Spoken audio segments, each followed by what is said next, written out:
here tonight to speak on behalf of classroom paraprofessionals. At our release day on November 2nd, kindergarten teachers were asked to make a list of all of the critical things that our classroom paras do and why their role is so vital to our teaching. The list was incredibly long. After 5 minutes of brainstorming, we filled boards with over 250 Post-it notes, including everything from being a second adult in the room to comforting a crying child to providing one-on-one support to children with special needs.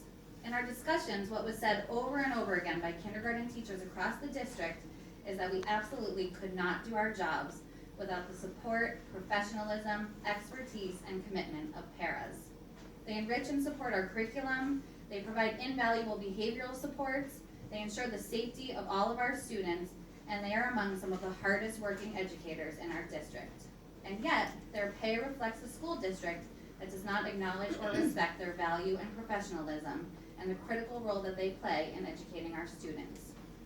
Just to give a couple of examples, one of our paras at Pierce is a certified teacher with her master's degree.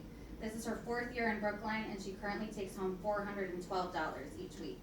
Another one of our paras has worked at Pierce for 15 years and maxed out her salary on the highest step 7 years ago. After contributing to her increasing retirement and health insurance for her family, her take-home pay is barely over $300 a week. This after 15 years of dedicated service to our district. The school committee's latest proposal seeks to create 2 different classes of paraprofessionals, paying those that work with children in special programs more than the majority of paras who support teachers in classrooms throughout the district.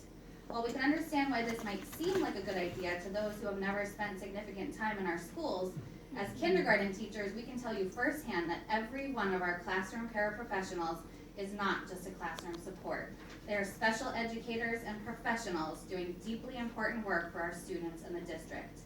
Most IEPs in our classrooms have support from classroom para written in, and our paras are consistently collecting data, differentiating instruction, providing one-on-one support, and modifying activities to ensure that every child has access to our curriculum and can be successful. Without paraprofessionals, the district would not be able to meet the levels of support mandated for these students.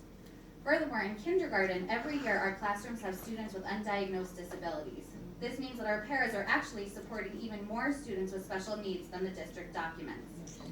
In fact, we are consistently reminded that special ed pays for half of our paras' small salaries.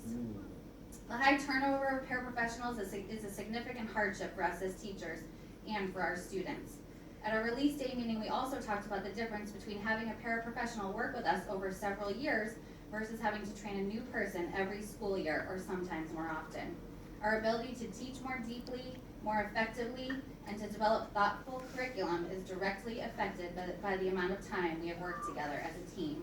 Our paraprofessionals work so hard, and our schools would not function without them. Having consistent, well-trained paras that are paid a living wage should be a priority for our district.